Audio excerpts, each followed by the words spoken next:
Good evening and welcome to Right Side Broadcasting Network. I am one of your mini hosts this week. My name is Liz Willis and I am joined tonight by the Scott Presler.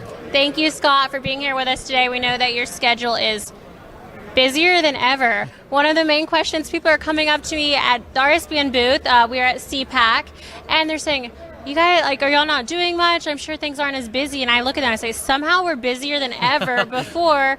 I think there's more at stake, more to fight for. And I think you are an example of that. Just from following you on Twitter, you seem to be busier than ever before. What are you currently doing? Well, I know that Right Side Broadcasting is going to be coming to several of our events across the country. You're keeping us busy, so basically. If you not only want Scott Presler, but you also want RSBN, then you're going to get a 2-for-1 combo. We're here in Orlando for CPAC, and then directly after this, I'm going to Texas. I'm going to Beaumont, Galveston, and Houston, and I'm going to teach people what they can do to pass election integrity reform at the state level to make sure that we have fair and free elections. And also, I'm teaching people how they can run for office. It's incredible. I want people to become school board, city council, mayor, state rep, state senate, and empower them at the local level. That's absolutely incredible. And everyone says, get involved, but no one's actually teaching them how to do it besides the classes you might take in high school that no one pays attention to. So what was the inspiration behind this? The 2020 election. I look at the 2016 and 2020 elections as kind of parallels. When Hillary Clinton lost, she blamed it on Russian collusion, Russian interference, right? But what did the Democrats do? They were actually very smart. In California, they changed the laws legally to allow for ballot harvesting. And because they changed the rules legally, they changed all of Orange County, flipping every seat from red to blue and taking control of the House in 2018. And so I thought to myself, wait, why don't we just do the same thing? And why don't we change the rules legally at the state level and make sure that we're setting Republicans up for victories in 2022 and beyond? It's crazy. It took a former dog walker turned. What's our new title?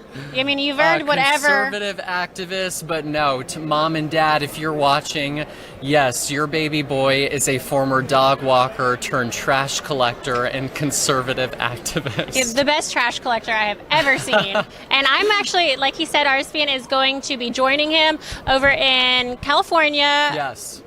5th, 6th and 7th, sorry, lots of dates to get here.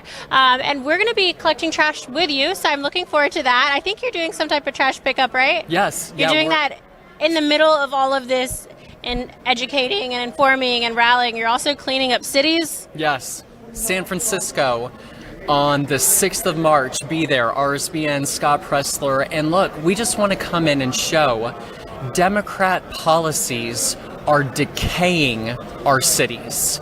And look at San Francisco, look at Los Angeles, look at Houston. Every single major democratically controlled city, you're going to find a city where our homeless are not put first. You're going to find a city where our education is in ruins. You're going to find a city where we don't even fix the potholes on the streets. But as a Republican activist, I don't want to just point at the problem. I want to actually come up with a solution and say, hey, let's band together as private citizens and show an act of love by actually helping to clean up the community. It's really mind-blowing. I'm sitting here listening to you talk, but I'm thinking of the first time I ever saw you or met you. And I think that was the 2017 CPAC, so almost 5 years ago. And at the time, you were leading another organization. I was going to a ball, and you were there. I had no idea who you were. I was new to politics, but you have been nonstop ever since. That's the point I'm trying to get across. You have really turned this into not just a full-time job, but lifelong mission. A mission. You really are helping people and making a huge difference. Actually, I was talking about it with some of my coworkers last night. We were talking about good and bad, and we're like, Scott Presler is just mind-blowing, amazing. So thank you so much for everything you do. We saw there was a big turnout. I believe it was Illinois. Yes. So would you mind telling our audience a little bit about what you did there and what type of support you saw in Illinois about, I think, last week? Well, your viewers are going to love this. This is some red meat for you at home, because I want to make this clear. If you are an elected official in the Republican Party and you are not America first, my 2 words to you are game on. And we are already organizing in Illinois' 16th district, and we are primarying the disgraced Adam Kinzinger, who voted against our Constitution and who voted to impeach President Trump. And on April 24th, I'm going to Cheyenne, Wyoming, and we are also working to drum up opposition to disgraced Liz Cheney, who also voted to impeach President Trump. And we are going to hold our elected officials accountable, both on the D and R side. It's about time someone holds them accountable. It's crazy that it took you're not even an elected official, not yet at least, but I really would not want you coming after me. That is not something I would wish upon my worst enemy. So they should be shaking in their boots right now. And you had a huge turnout in Illinois, I think 105, 150 people. That's incredible. During the middle of winter in Chicago with single-digit temperature, and they still showed up. And that goes to show, I think, the type of support you have behind this entire movement. Yes. People are looking for a leader, and right now it's kind of questionable who is going to be the leader of this movement.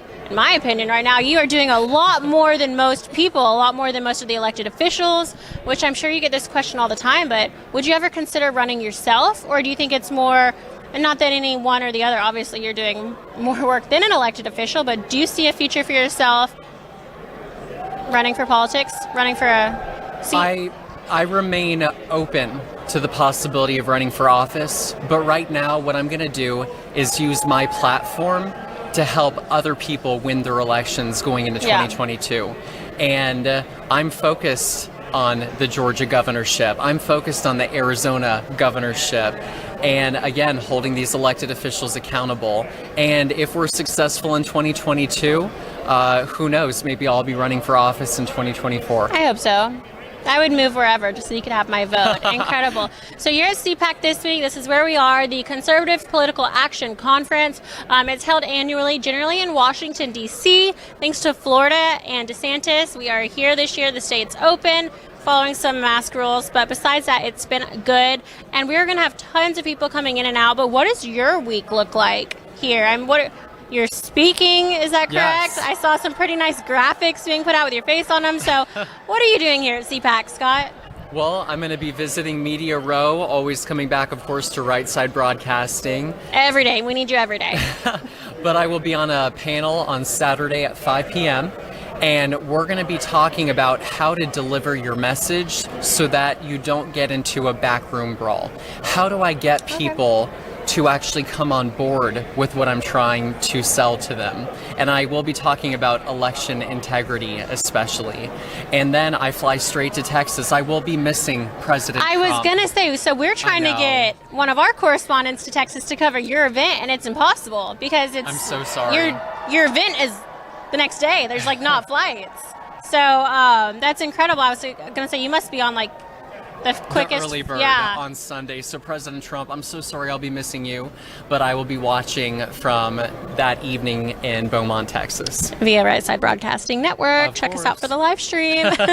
Well, thank you, Scott. I'll let you continue on your journey down Broadcast Road, but hopefully we'll be able to talk to you every day, see how your day's been going, and you know you're always more than welcome to take my seat. So wherever you'd like, join us here at RSBN. We look forward to next week as well. So if you are new or old and you want to follow us, again, Right Side Broadcasting Network, we're really excited to kind of start broadcasting Scott Presler. Instead of him being a talent, he's going to be the main show. So we're going to be showing these events, and hopefully for those who can't get out in person to these events, you can sit at home and learn how to get involved locally within your own state. So really excited. You got to come to Georgia sometime so I can learn, because I don't know how to do it either. I will. I mean, it's really important information. To our voters at home that are watching from Georgia right now, I'm going to give you an action item you can do tomorrow morning first thing. So, did you know that the Georgia State Senate passed legislation that would require voter ID for absentee voting? It passed the Senate. which means that you at home need to call your members in the Georgia State House so it passes. So tomorrow morning, it's Friday, it's a work day. I want you to call your state representative that represents you in Georgia and ask them to vote in favor of HB 227. That's the legislation in the House that would be concurrent with the Senate. That would give us voter ID for absentee mail-in voting. It's incredible. You always have a plan Boom. of action. It's not just talk about it. It's not just about hair. it. We do work. I'm staring at you here. It's better than mine. All right. Thank you, Scott, for being here. We're going to go